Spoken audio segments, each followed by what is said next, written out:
All right, welcome back everybody, and good day. We're at the Almelund Threshing Show. It's Friday, it's about 9 a.m. and it is a little bit wet out here. Normally this lot is completely full. They've got blocked off to most right now because of how wet it is. Luckily I was able to get in and get parked, and hopefully it dries up throughout the day. But as you can see, people are starting to pull in. We got registered, we got the new hat for the year, and we've got the ribbon and the button, and the day is just getting started. So stick with us.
Yeah.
What would I do without you, honey?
Right, so we're back from Almelund.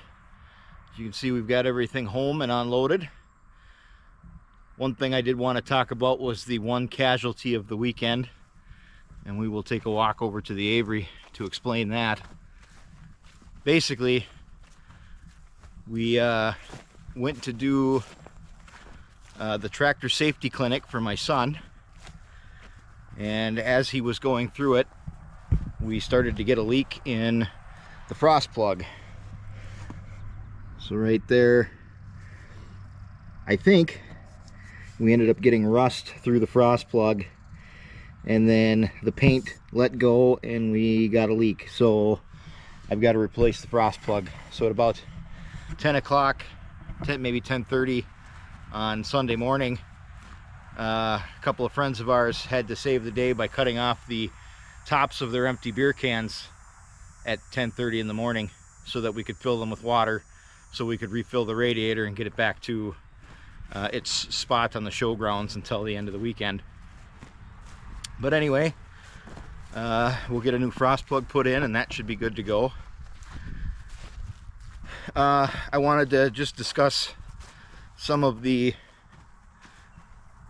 features of the weekend. So I'll start with the food. At Almelund, primarily all of the food is provided by the Almelund Fire Department. That is one of their bigger fundraisers of the year, one of the ways that they help fund their department. So aside from that, you get like a popcorn truck, and that's about it. They don't do any food trucks or anything like that. So it's mainly just fire department burgers and hot dogs all weekend. I did partake in the burgers, and they were delicious as usual. So I lived off of those pretty much for the weekend. So I would give the Almelund Fire Department a solid A for their food for the weekend. They also had some onion rings and some French fries and things of that nature. It was all good. Next thing we'll talk about is the flea market. Flea market was rather disappointing this year. The vendors kind of trickled in. There were a lot of them that showed up on Saturday that weren't there on Friday, and there just wasn't a lot that was tractor related, which was really kind of sad. mostly crafts and antiques, but yeah, very little that was tractor related. I did find an autographed Viking football, and then I did pick up a tire, front tire for the R. I don't know if I covered it in any of the other videos, but as I was getting ready to load up the tire on the 445, was flat. It really was bad for a while. It had a lot of bad cracks and stuff to it, so it was time. But yeah, it went flat, so I had to steal one off the R, which didn't make it to the show this year. And so now I've got a tire and a tube to replace that. So didn't completely let me down, but still didn't end up buying much. I would give the flea market a C. I will upgrade that a little bit to a C+, and I'll explain why in a little bit. Next we'll talk about the tractor pulls. So I did spend a good portion of Friday, Saturday, and Sunday evening at the tractor pulls. They just last year introduced the two pull, 2-lane system, which speeds everything up, which is really nice. You're not there till 1 in the morning watching tractor pulls. Once they get their rhythm down, they can really move through quickly, and they usually have 150-ish pullers a night, so their innovativeness to come up with that system and make it work was kudos to them. So I would give the pulls a solid A+. It's some of the best you're going to see. A lot of the same tractors over and over again, but that's okay. It's still fun to sit and watch. Next we'll talk about the merchandise, or the shirt shack. Last couple of years the t-shirts and other crafts have been really not all that great. You usually get a free hat every year, and we did get one this year, but it looks like maybe some of the maybe it was taken over by some of the other members, and it looks like we got some new styles this year. I did buy a shirt. There's a nice button up with a collar, and so I'll give the shirt shack a solid A this year. Everything was much better, and that leads me into the tractors themselves. So the tractor field was very full this year. There seems to be more and more every year, which is good. The parades lasted around an hour and a half each day. Very strong. So that's all good to see. And I think that is about it that I need to put a grade stamp on. I did get the classic button for the year and my exhibitor ribbon. And then, as I alluded to earlier, the last thing I wanted to show you is I did find someone at the flea market that was able to personalize my shingles. So I've gotten a shingle every year since 2010. I've been going to the show much longer than that, but I didn't really get into collecting the shingles until 2010, or the buttons or any of that. But I mean, I've been going since I was very little.